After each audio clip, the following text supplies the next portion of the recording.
Voici une vidéo d'explication comment utiliser le logiciel SketchUp lorsque je vous envoie un document illustrant votre maison en 3 dimensions.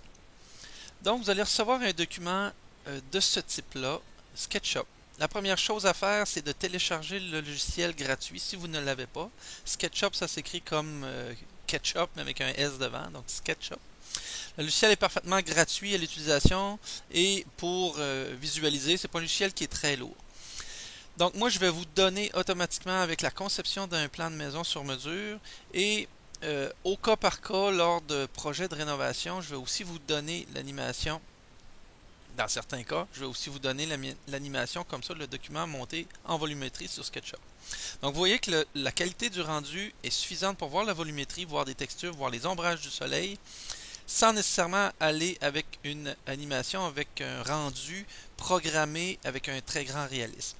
L'objectif ici, c'est de vous donner, inclus dans mes services, la volumétrie de votre bâtiment pour pouvoir le visualiser, tourner autour, aller chercher dans tous les angles pour bien comprendre la réalité du volume de votre projet.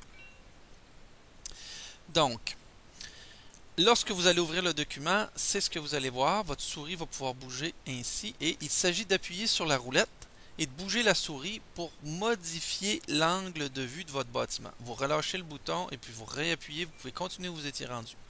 Donc vous pouvez vraiment aller chercher les angles de vue que vous voulez. Si par exemple vous vous perdez, vous bougez, donc vous pouvez rouler la roulette pour vous approcher, vous éloigner. Ben, si vous vous perdez dans le bâtiment, soit en dessous comme ça ou ailleurs, vous pouvez tout simplement venir appuyer sur le bouton de la scène. Normalement, je vais vous avoir préprogrammé quelques scènes, donc quelques angles de vue préprogrammé que je trouve intéressant à vous montrer.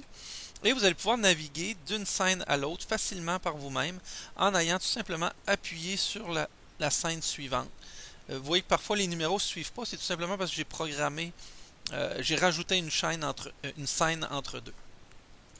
Donc vous voyez qu'en appuyant sur la scène, ça se déplace automatiquement en animation pour aller chercher le nouvel angle de vue. Ces scènes-là servent aussi à programmer une vidéo, donc une animation qui serait enregistrée en continu et que vous pourriez envoyer à quelqu'un. Mais moi, je trouve plus simple de vous envoyer le document et que vous puissiez visualiser, regarder en temps réel, vous déplacer dans tous les angles. Donc, avec la roulette, on zoome, on dézoome, on appuie sur le bouton, on change d'angle.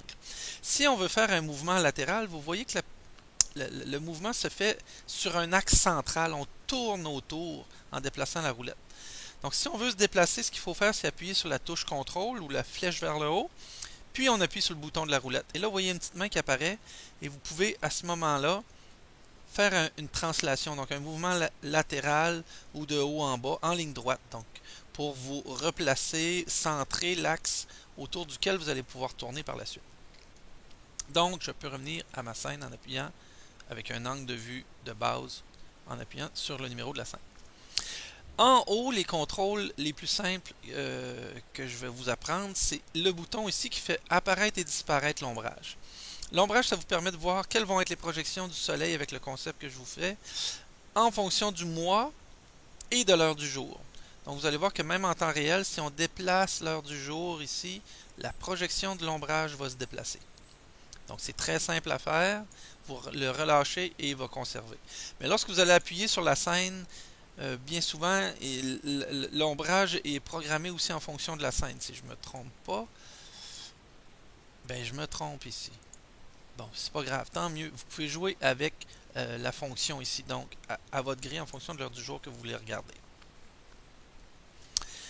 Alors, je prends mon souffle. À gauche, vous avez des fonctions de dessin. Vous pourriez aller rajouter des lignes, des volumes sur le bâtiment. Évidemment, si vous faites ça, sauvegardez pas le document, vous allez perdre l'original que je vous ai envoyé. Parce que parfois, vous voyez, le bâtiment a été groupé, donc vous ne le perdrez pas nécessairement, mais si vous explosez, vous dégroupez, ben vous pourriez le perdre. Là. En tout cas, faites attention de ne pas sauvegarder par-dessus, de ne pas écraser le document original que je vous ai envoyé. Puis si vous désirez vous amuser avec les fonctions, ben, tant que vous ne sauvegardez pas, vous ne le perdrez pas. Dernière fonction à connaître, allez dans Fichier. Vous avez la possibilité d'exporter un modèle 2D. Donc, en exportant en 2D, vous choisissez le dossier dans lequel vous allez enregistrer un document JPEG.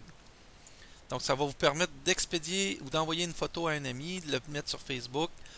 Donc, une photo tirée En fait, c'est ce qu'on voit à l'écran que vous allez pouvoir exporter en image JPEG. Ça va vous permettre de vous amuser un petit peu, donc, avec les fonctions que je viens de vous montrer, avec le document SketchUp que je vais vous transmettre de votre concept. Alors, amusez-vous bien, explorez. Vous allez voir, c'est très utile à comprendre votre projet, surtout si vous avez de la misère un petit peu à visualiser en 3 dimensions les dessins en 2 dimensions. Alors voilà, amusez-vous bien.